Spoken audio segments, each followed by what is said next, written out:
बिस्मिल्लाहिर्रहमानिर्रहीम। अस्सलाम वालेकुम नाज़रीन, उम्मीद और दुआ करता हूँ कि आप लोग जहाँ जहाँ पर होंगे खैर व आफियत से होंगे। नारिन अली अमीन गंडापुर साहब वाला सागा, एक वो जो स्टोरी कल की चल रही है, जो डी चौक का एहतजाज, उसके बाद कहाँ गायब, और उसमें कुछ अहम डेवलपमेंट्स हैं, बहुत अहम डेवलपमेंट्स हैं, वो इस ब्लॉग में आपके सामने रखता हूँ।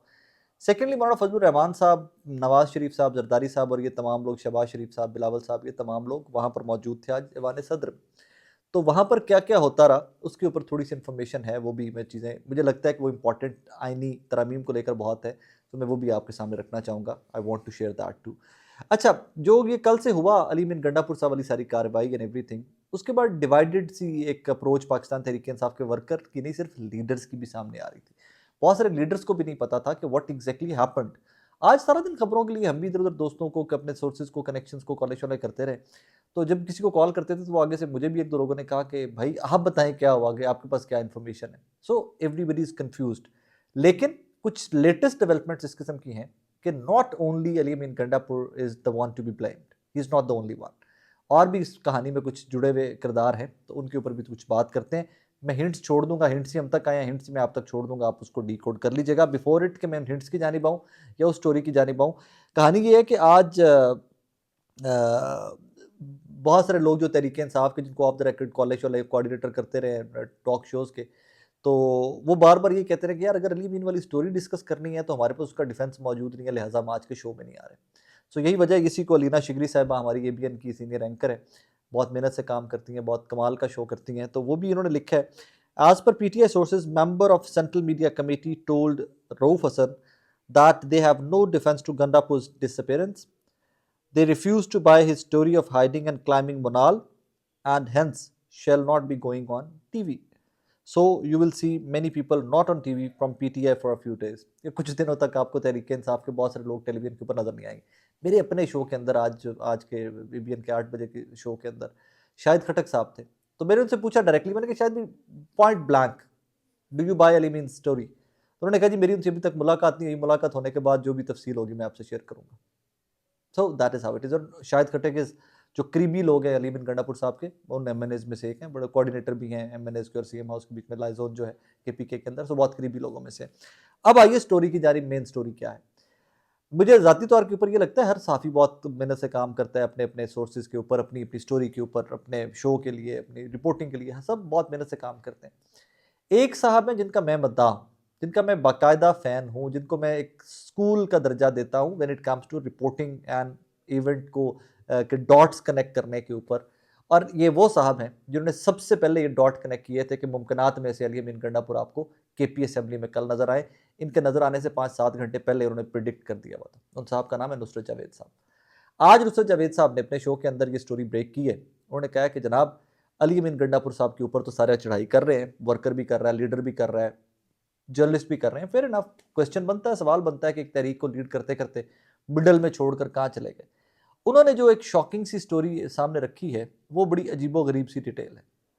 वो कहते हैं कि इस सारी एपिसोड के अंदर F8 और F9 के दरमियान F9 पाक आ गया इस्लामाबाद में, और F9 के उस तरफ F10 ऑब्वियसली। अब F10 में कहाँ पर हुई होगी वो सेफली आप लोग खुद ही इमेजिन कर लीजिए कि किस हाउस की बात कर रहे हैं, आप समझ जाएंगे।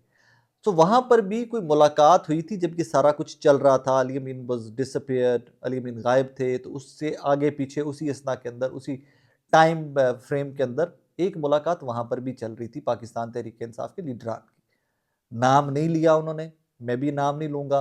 मैं मतलब वो कुछ डी कोड करते हुए बंदा उस पर पहुंच जाता है कि सेंट्रल पंजाब के एक लीडर थे उसमें, मुमकिनात में से सेंट्रल पंजाब फैसलाबाद की बात कर रहे हो, तो अब पहुंच जाइएगा कि फैसलाबाद में से किसकी बात कर रहे होंगे। दो लोग केपी में से थे, तो अब केपी में से दो लोग कौन कौन हो सकते हैं, वो भी आप पाकिस्तान तहरीक इंसाफ के। और फिर वो कराची से कह रहे थे कि एक जो 4 मुलाकातें, 4 लोगों ने जिन्होंने मुलाकात की है वहाँ F9 से आगे F10 के अंदर 4 लोग थे तहरीक इंसाफ के। एक सेंट्रल पंजाब से थे, 2 केपी के से थे, एक कराची से थे। अब कराची से डॉक्टर आरिफ अलवी साहब, do you think so? I think no. Firdous Shamim Naqvi साहब इस्लामाबाद में है, मुमकिनात में से है। When it comes to central Punjab, Faisalabad है, हाफजाबाद है, ये रीजन है सारा, तो फैसलाबाद से हामिद रजा साहब मुमकिनात में से है, या हो सकता है ना भी हो, क्योंकि शेख वकास अकरम साहब जो हैं वो तो झंग में नहीं थे, वो तो इस टाइम के, इस सारे टाइम फ्रेम के अंदर रीजन में नहीं थे। और बाकी फिर 2 केपी के लोग हैं, वो आप डिकोड कर लीजिए। सो ये सारे सिनेरियो के अंदर सारे का सारा मलबा अली मीन गंडापुर साहब के ऊपर पे अकेले पे नहीं डाला जा सकता। इससे थोड़ा सा आगे चलिए, वो एक और बात करते हैं। नुसरत जावेद साहब की खबर है, क्रेडिट है उनका, मैं कोट कर रहा हूँ उनको। वो अपने आज ही के शो में उन्होंने ये बात की। वो आगे चल के ये भी कहते हैं कि जनाब केपी के असेंबली पहुंचने से पहले हयाताबाद के इतराफ़ में भी गालिबन अली मीन गंडापुर साहब की कोई मुलाकात हुई होगी। अब ये चीज़ें जो है ना, ये या तो अली मीन गंडापुर साहब को स्टेप अप करना पड़ेगा, खुल के सामने आना पड़ेगा और इनको डिफ्यूज करना पड़ेगा, सिचुएशन को बताना पड़ेगा कि ये सब गलत है, ऐसा कुछ नहीं हुआ, कुछ नहीं हुआ, कुछ नहीं हुआ। बाकी मैं भी कुछ देर पहले बैठा हुआ था दोस्तों के साथ, तीन आप लोग अक्सर उनका देखते भी होंगे, बड़ा अच्छा ब्लॉग करते हैं वो लोग भी, रिजवान गिलजई साहब, जुबैर साहब, उमर जट साहब। तो वहाँ पर बैठे सिर्फ एक चीज़ हमारे कोई, हमने उसके ऊपर डॉट सिर्फ कनेक्ट कर रहे थे और सिर्फ एक चीज़ के ऊपर देख रहे थे कि ट्रेल, वो जो ट्रेल 3 एंड ऑल है, मैं तो नहीं गया लेकिन ये लोग लोकल्स हैं इस्लामाबाद के, यहाँ पे पुराने रह रहे, तो वो कहते हैं वहाँ से शाम के बाद चढ़ना मुमकिन नहीं होता, और फिर चढ़ते चढ़ते आप पहाड़ चढ़ना, मुनाल से आगे जाना, फिर पत्थर फेंकना, फिर गाड़ी रोकना, जो स्टोरी अली मीन गंडापुर साहब ने सुनाई, समझ नहीं आती। कोई बंदा इसको ख़रीदने को तैयार नहीं है इस स्टोरी को।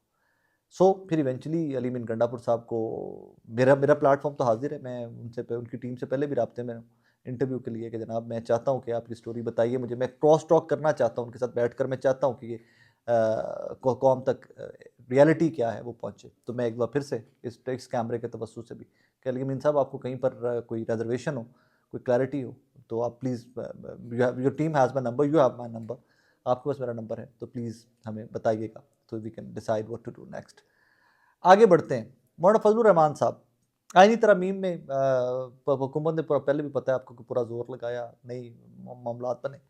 आज एक ऑल पार्टीज़ कॉन्फ्रेंस थी, एक हमारा मुसलमान मुल्क जो मजलूम है बहुत, उसको लेकर थी। 1 साल जुल्म के बाहर पहाड़ टूटते हुए वहाँ पे मुकम्मल हो गए थे, लेकिन लोगों ने उसको डिफरेंट रंग दिए। उन्होंने कहा जी कि मौलाना को फंसाने के लिए या मौलाना को आमने सामने नवाज शरीफ साहब और इन सब के सामने बिठाने के लिए ये सारा ड्रामा रचाया गया था, ये था वो था, ब्ला।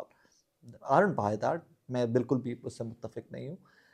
अच्छाई थी, एक अच्छी कॉज थी, उसके लिए सबको सपोर्ट करना चाहिए। मकसद पीछे क्या था, बिहाइंड द कर्टन्स क्या चल रहा था, ऑफ मीटिंग्स में क्या था, साइड मीटिंग में क्या था, मेरा कोई लेना देना नहीं उससे, लेकिन जो सामने नजर आ रहा है वो बात करूंगा, फिर मीटिंग के साथ बता देता हूँ। According to some JUIF sources, Maulana Fazlur Rahman साहब की और साइड मीटिंग इसके अलावा कोई नहीं हुई है। आईनी तरमीम के ऊपर कोई डिटेल में बात नहीं हुई है। एक चीज़ है जिसके ऊपर JUIF काफ़ी हद तक ऑन बोर्ड है, लेकिन टाइमिंग के ऊपर इख्तलाफ है, और वो है कॉन्स्टिट्यूशनल कोर्ट। उसके ऊपर JUIF किसी हद तक ऑन बोर्ड है, कुछ सोर्स ये क्लेम करते हैं, लेकिन वो भी अपने वो मुसवदा देंगे, अपना ड्राफ्ट देंगे। इसमें डायरेक्टली कि जी नवाज शरीफ साहब से मुलाकात हो गई, जरदारी साहब से मुलाकात होगी, ऐसा कुछ नहीं है। बैठे हुए ग्रुप फोटो है, बाकी सब लीडरान भी वहाँ पर बैठे हुए थे, ये फ़ोटो एक आई हुई है, लेकिन उसमें मेरी इन्फॉर्मेशन ये है कि कोई डिटेल में डिस्कशन नहीं की गई, या डिस्कशन ही नहीं की गई कॉन्स्टिट्यूशनल अमेंडमेंट्स के ऊपर, के जो एजेंडा था, जो एक हमारा मजलूम भाई मुल्क है जिसके ऊपर जुल्म के पहाड़ तोड़े जा रहे हैं, वही एजेंडा था, उसी के ऊपर बात हुई है, और थोड़ी बहुत मुल्क की पॉलिटिक्स की राइट लेफ्ट बात हुई, हल्की फुल्की, दैट इज इट। खबर इसमें एक और थी। खबर इसमें यह थी कि मौलाना फजलुर रहमान साहब बहुत प्रिम एंड प्रॉपर हैं कुछ प्रोटोकॉल्स को लेकर, जो लोग उनको कवर करते हैं या जो लोग उनको थोड़ा बहुत जानते हैं या उनकी जमात के लोगों से वो राब्ते में, तो मौलाना फजलुर रहमान साहब वो कुछ प्रोटोकॉल्स को लेकर बहुत प्रिम एंड प्रॉपर हैं। वो प्रोटोकॉल्स क्या हैं, उनको रिसीव करना, उनको सी ऑफ करना, उनके सामने बैठने का तरीका, बात करने का तरीका, बड़ा छोटा अदब अदाब, मौलाना फजलुर रहमान साहब is very prim and proper in that. लेकिन जब मौलाना आज निकले हैं वाने सदर से, तो वहाँ पर कुछ यानी शाहिद ये बताते हैं कि मौलाना को सी ऑफ करने सिर्फ बिलावल भुट्टो जरदारी साहब आए। वहाँ पर शहबाज शरीफ साहब भी थे, PMLN के और लोग भी थे, पीपल्स पार्टी के और लोग भी थे, नवाज शरीफ साहब खुद थे वहाँ पे। मौलाना फजलुर रहमान साहब को वहाँ से सी ऑफ सिर्फ बिलावल भुट्टो जरदारी साहब ने किया। मे बी कि बिलावल भुट्टो जरदारी साहब भी ड्राइविंग सीट पे हैं when it comes to constitutional amendments. अब तो आपको पता है वही आजकल ड्राइविंग सीट के ऊपर हैं, आज़म नज़ीर तारड़ साहब और मोहसिन नकवी साहब पिछली सीट के ऊपर चले गए हैं कॉन्स्टिट्यूशनल अमेंडमेंट्स को लेकर। अब इसमें एक हंच है, फीलिंग है, और पिछ उसमें एक खबर को सामने रखते हुए हंच और फीलिंग की बात कर रहा हूँ। बैरिस्टर अकील आज मेरे शो के गेस्ट थे।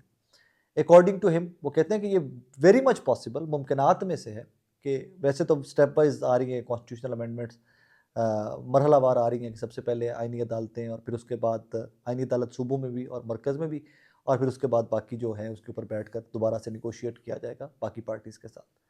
बैरिस्टर अकील के बकौल ये मुमकिनात में से है कि ये आइनी अदालतों वाली इस्लाहात भी जो हैं, कॉन्स्टिट्यूशनल अमेंडमेंट जो हैं, कि 25 अक्टूबर से आगे जा सकती हैं। मुमकिनात में से है, कंफर्म नहीं है, वन ऑफ द पॉसिबिलिटीज़ कि ये 25 अक्टूबर से भी आगे जा सकती हैं। मतलब कि पर्सन स्पेसिफिक अमेंडमेंट्स जिसके ऊपर बहस की जाती थी बार बार, के मौलाना फजलुर रहमान साहब की भी थी कि पर्सन स्पेसिफिक नहीं होनी चाहिए, मतलब काजी फाइसा साहब नहीं होने चाहिए, तो उसके ऊपर भी आज क्लैरिटी आ गई है कि मुमकिनात में से कि काजी फाइसा साहब ना हो, मुमकिनात में से है कि उनके रिटायर होने के बाद अमेंडमेंट्स की जाए। मेरा हंच इसके ऊपर क्या है या मेरी परसेप्शन इसके ऊपर क्या है, तो रिटायर्ड जज को उठाकर भी तो कॉन्स्टिट्यूशनल अदालत का हेड लगाया जा सकता है। काजी साहब 25 अक्टूबर को रिटायर हो जाते हैं, 27, 28 को, 30 को, 28 को, 29 को, यकम नवंबर 2, 4, 5 नवंबर को उठाकर उनको कॉन्स्टिट्यूशनल कोर्ट का हेड लगा दिया जाता है। मुमकिनात में से ना, मुल्क ऐसा है, हमारा पॉलिटिकल सेटअप ऐसा है कि यहाँ पर बहुत सारी चीज़ें हो जाया करती हैं। बहरहाल अपना बहुत सारा ख्याल रखिएगा, दुआ में याद रखिएगा। बैंड ऑफ द डे हमेशा की तरह मुद्दा पाकिस्तान है, पाकिस्तान को दुआ में याद रखिएगा। अल्लाह हाफ़िज़।